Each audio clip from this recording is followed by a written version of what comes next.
Okay, so again, this is going to be my overall thoughts at the beginning. We're going to have a big spoiler section, and then we'll wrap things up.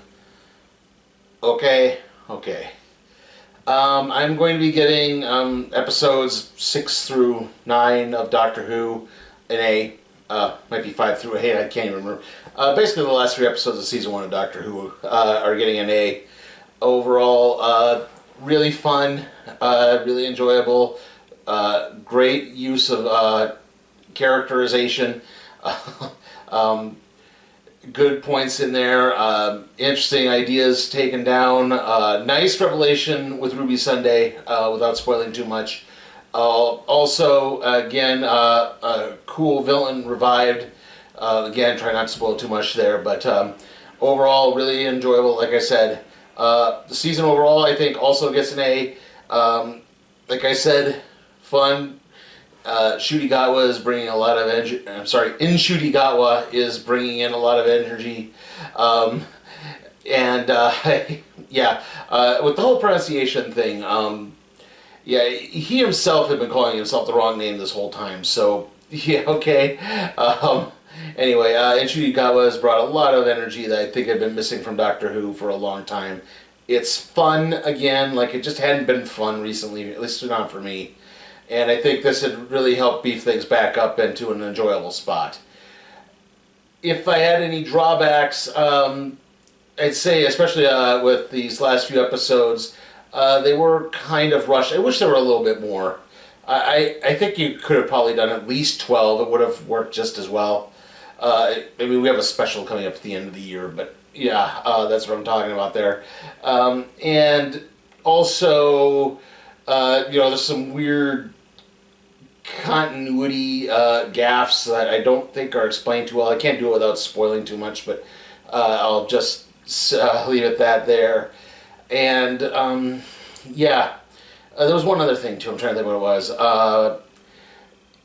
The pacing definitely picks up in the last few episodes, but there's also a moment. Again, I can't say without spoiling too much, but there's a moment that happens, and you think it's going to be. It would be like this big awe moment, but really, I think we all knew what was coming. If you've seen the episode, you all kind of figure out what was coming afterwards. So, yeah, it didn't quite seem to work as well as I think it did.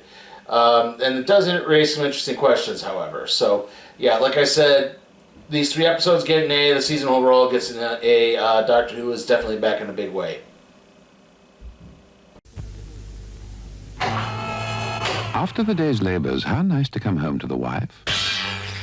A pair of slippers, and a plate of Cadbury Smash. Because it's made of real potato pieces, it ensures a mashed potato with a taste that's unbeatable. That is good. And then what better than to curl up satisfied in front of your favourite comedy programme?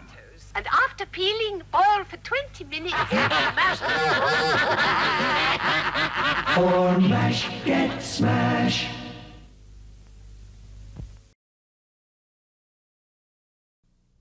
We're into helping friends get well fast. ta-da!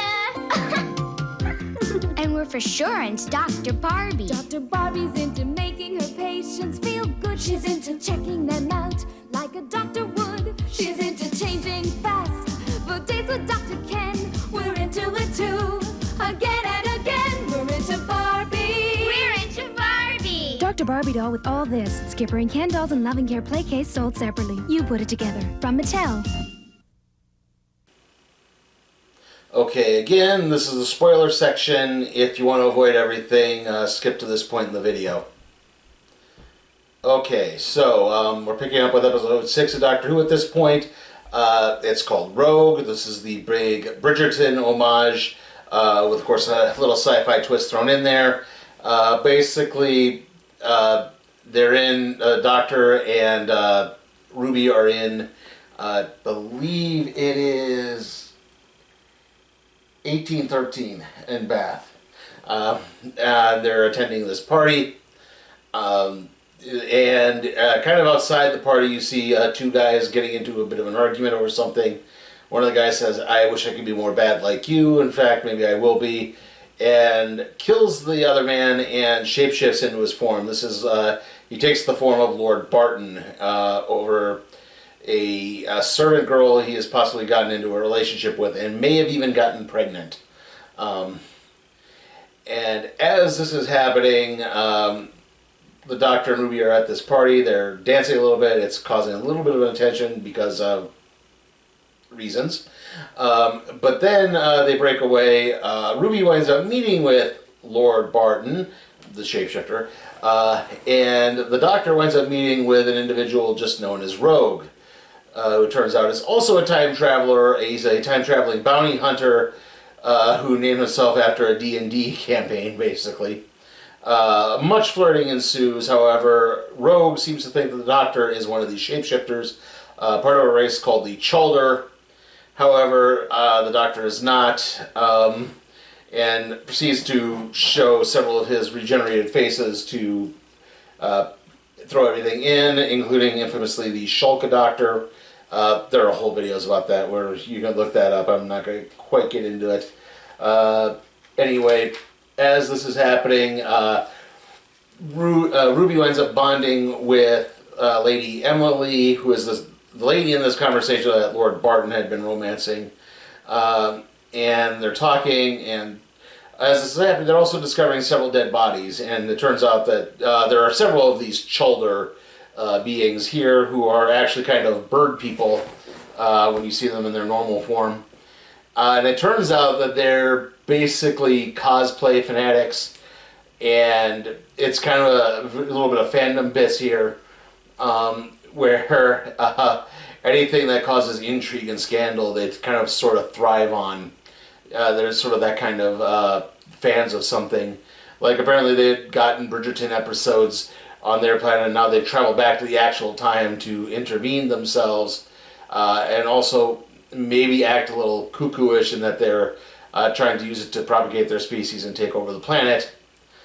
And as this is happening, turns out Lady Emily herself is also a Chalder, and tries to trick Ruby, so that way we get a new wedding in this. In the middle of all this, the Doctor and Rogue cause a distraction by having a big romantic fight, leading to a big gesture proposal, which of course sets the Chalder even further off.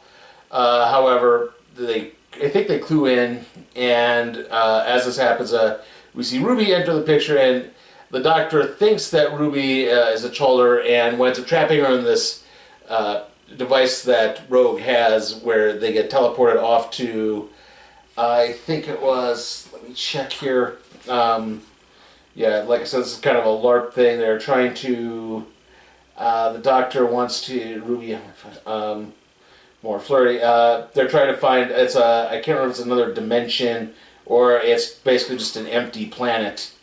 However, it turns out Ruby had gotten wise to Emily and knocked her out before she could be switched out. And unfortunately, the only way this is going to work is if someone's in Ruby's spot. And so Rogue is forced to basically sacrifice himself to get teleported off to this dimension to figure, which deeply hurts the Doctor. And because you could see that they were definitely, like I said, they were flirting through the whole thing. But they get there, at least I think a goodbye kiss, and then that was it. Overall, very fun little episode.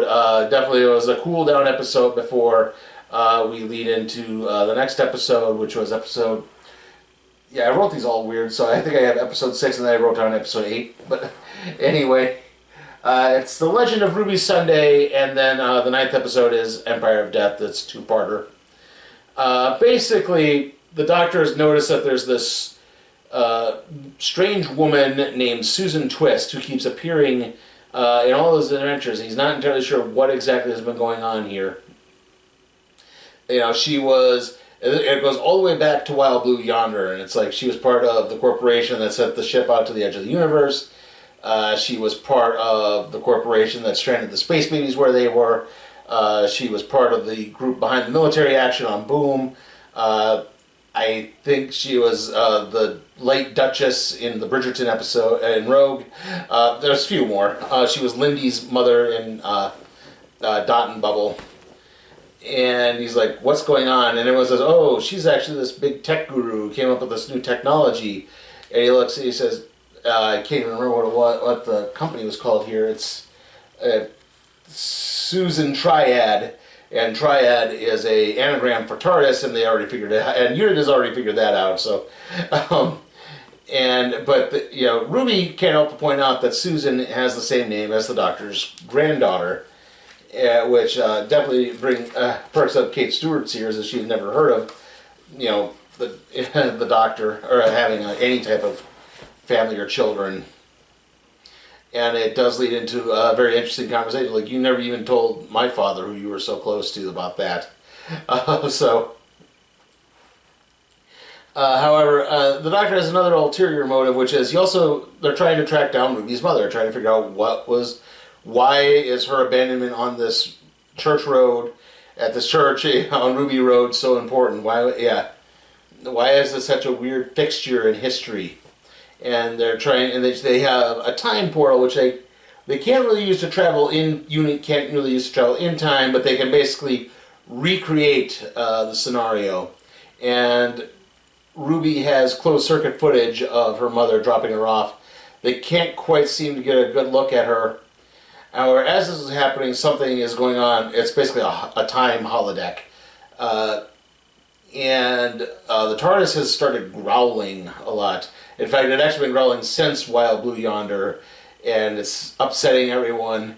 As this happens, Ruby's mother, they can't see her face, they can't figure anything out, but she turns and points, and she thinks she's pointing at the Doctor that who she had just passed, or possibly at the TARDIS, but they're not entirely sure. And they're wondering if maybe this might travel back to Susan Triad, or Susan Twist. So they go to visit her and try to figure it out, and Susan lets slip that she's been having a lot of weird dreams recently. And the Doctor says, have you been dreaming about being a duchess, about having a daughter named Lindy, about being an ambulance worker, about being, and it triggers something in Susan, and she is delivering this presentation for her new iPhone thing, basically. Or suddenly it starts talking about, and this other voice starts coming out. And it starts happening at Unit 2 with a new employee who just happens to be named Harriet Arbinger. However, this is all leading up to the big revelation, which is the monster who has been manipulating things this whole time is Sutekh. Sutekh, aka the Egyptian god Set, the ancient eternal god of death. Again, if you've watched any other Doctor Who videos, you would know Sutekh appeared in a serial called Pyramids of Mars. And it's one of those, it slipped my mind because I actually went back and watched Pyramids of Mars after this, but if you remember way back in the Beatles episode, The Devil's Chord, there's an instance where Ruby points out that,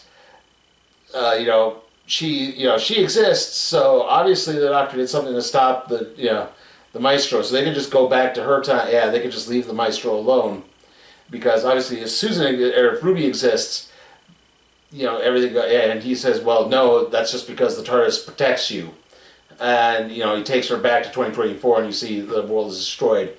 There is a similar instance with Sarah Jane Smith in Pyramids of Mars, and it's like, I'm surprised no one picked up on that. And again, so it was really laid very well. Sutekh comes in and begins spreading a dust around that basically disintegrates anyone who comes into contact with it. And the Doctor is with Mel as this happens. Ruby's mother is in trouble. Ruby's grandmother is with Mrs. Flood. That's the neighbor who recognized the TARDIS. There's a bit with her we'll get to. And that's kind of leads into the big cliffhanger as that's ending. Okay, so like I said, this giant dust cloud of death starts spreading all over. It's killing everyone. It kills Kate Stewart. It kills all of Unit. It kills Ruby's foster mother and her grandmother and Mrs. Flood. And it seems that all that are left are the Doctor, Mel, and Ruby Sunday. And from this, and like I said, it would feel a lot bigger than it was. However, like I said, the second it happened, it was like, okay, obviously they're going to bring them all back because you're not going to kill everyone like this, especially since there's always talk about a Unit spinoff with Kate Stewart. So, yeah, that's not. I'm guessing that's probably not going to happen. I mean, so like, yeah, they're not going to stay dead. Is what I'm trying to say there. But yeah. And so anyway, as that happens, the Doctor, Ruby has taken refuge in the time portal. And it turns out that her memory is so focused on it. This thing is feeding so much off of her memory, it's actually making a new TARDIS. It's not an exact recreation because she hasn't been everywhere yet, but yeah, she's got it just enough that the Doctor, Mel, and Ruby can take cover in it. As the Doctor has pieced together that Sutekh could have killed the Doctor, and he's not entirely sure as to why, but Sutekh does reveal that when they first confronted each other and the Doctor stranded Sutekh in the time vortex and seemingly just left him until where he was supposed to travel right to the end where he would eventually die. Instead, Sutekh managed to have just enough power to latch onto the TARDIS and piggyback on it. And so everywhere the TARDIS has gone, every other planet it has gone to, Sutekh has left a Susan Twist type character there to eventually take over and set everything up. And like I said, that would be interesting. However, part of it is the Doctor says he when he visited England in 1066. This is from a first Doctor story called The Time Meddler, and the fourth Doctor encountered Sutekh, not the first. So yeah, a weird little continuity gaffe there. But yeah, like I said, this is going everywhere. It's going to Skaro, the home of the Daleks, Telos, one of the Cybermen's planets, Spyrodon, the Sontaran planet, Peladon. Like all these places are, being destroyed as these dust clouds are just popping up everywhere. And there's all these planets that are just dying, and the Doctor's trying to he's figured out a way to maybe get this to work, but they need to use the view screen that from this memory TARDIS that is still hooked into the time portal, but it's missing a piece. And so on this one last planet with one last survivor on it, he manages to get one spoon that provides just enough of a piece to fix it. It had just enough to fix this thing. And from there he pieces together that Sutekh wants Ruby Sunday, and it's this again. Sutekh is just so equally mystified by this abandonment. Like, this is so significant. It's got such gravitas. Why is this pull here? Why it brought the Doctor. It brought goblins. It brought this. It's like all this stuff happened. So it's obviously important somehow. So Ruby Sunday's mother is the linchpin to all of this. And as this is happening, we get a glimpse from the episode 73 Yards with the failed Prime Minister who wanted to nuke everything. And Ruby kind of recognizes him, even though she's not actually supposed to memorize the events of the episode. And it sort of turns out one of the things is the TARDIS's protective barrier extends 73 yards. And so the way Sutekh was able to go through being undetected was Sutekh was staying just out of that 73-yard range. And so that's why he was able to manipulate everything from afar. And anyway, however, it turns out that the time that Prime Minister is elected, DNA submitting to law enforcement and places like that is required for all.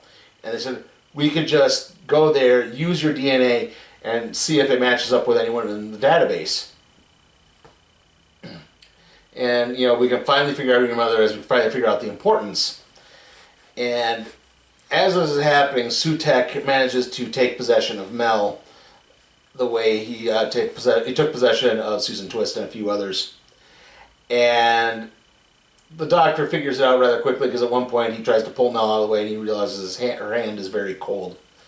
And so they set up a trap for it, which is Ruby finds out who her mother is, but she she has to show Sutekh the name because Sutekh begins torturing the Doctor, but instead she just smashes the view screen, which causes just enough rattling that the Doctor is able to use a specially constructed memory rope from the memory TARDIS to latch onto Sutekh and separate him from the TARDIS, from the original TARDIS, which is also a copy TARDIS.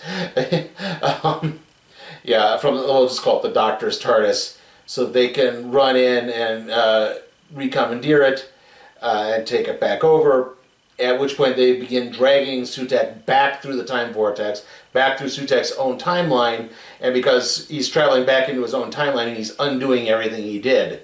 So it's restoring life it restores life to everywhere.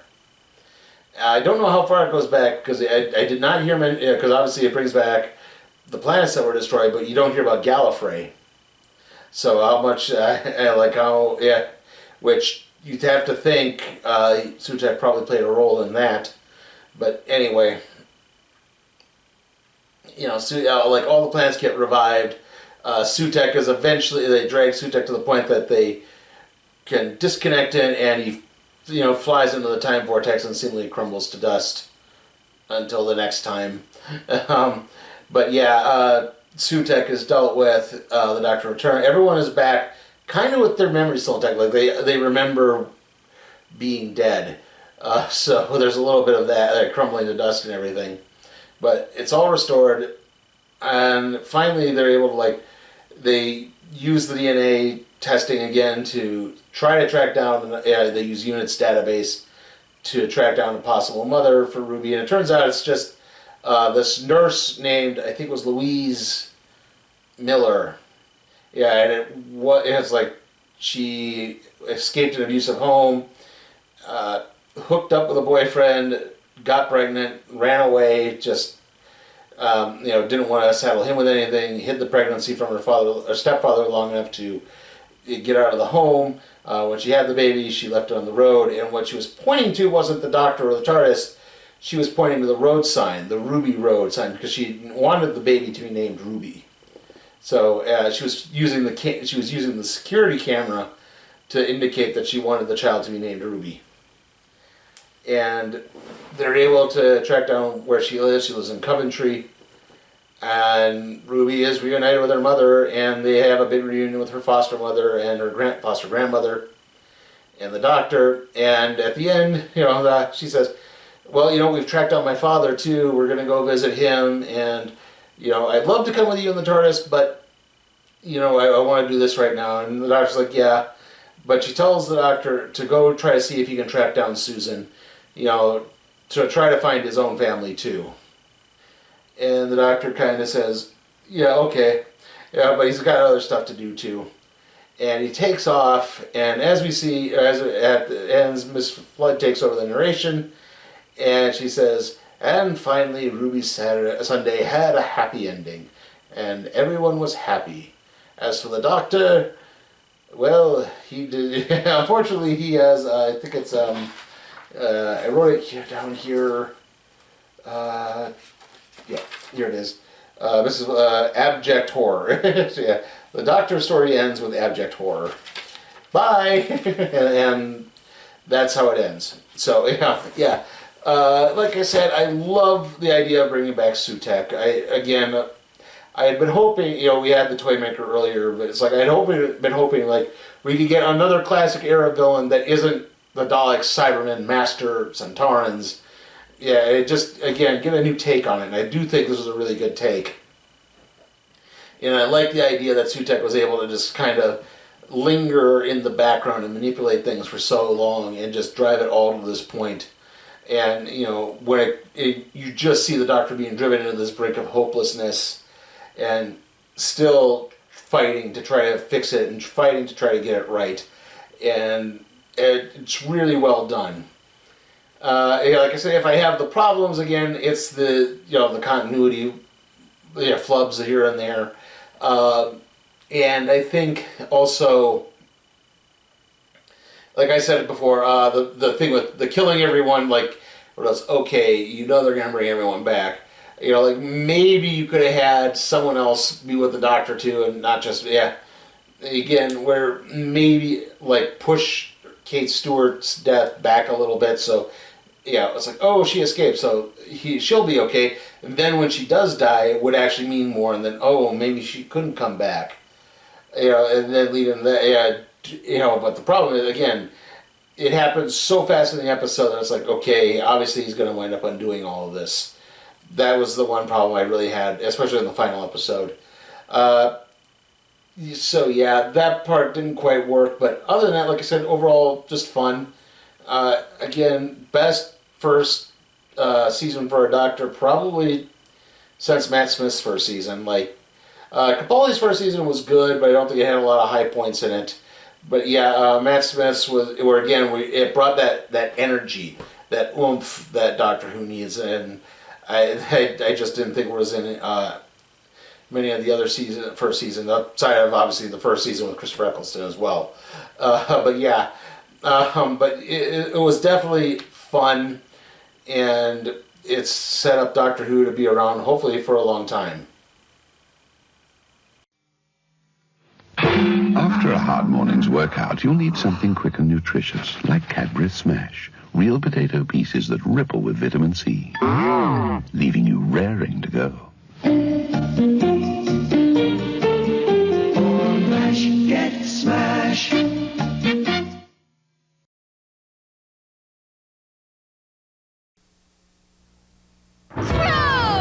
Hi, I'm Dr. Dreadful, and this is the Dr. Dreadful Food Lab. Makes lots of gross things. And then you eat them.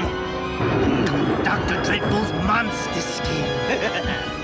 Care for a tasty tarantula? Fly? Cockroach? You can make swarms! And now magic powder, stir, and... monster brains! Fruity! The Dr. Dreadful Food Lab makes gross things again and again. It's totally dreadful!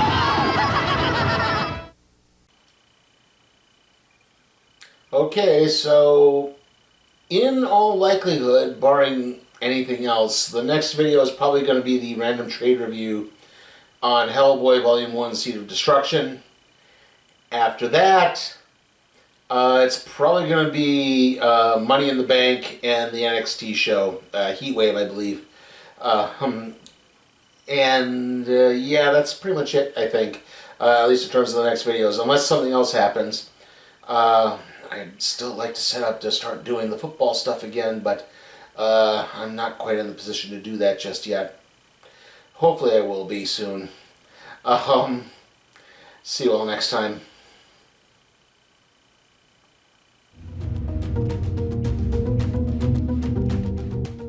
Hey guys, remember you can request a movie or a television series for me to review at my Patreon at patreon.com/sleepytime for Cat Productions. Also, remember to like the video, comment, share, subscribe, and ring that notification bell so that you can be alerted to further videos.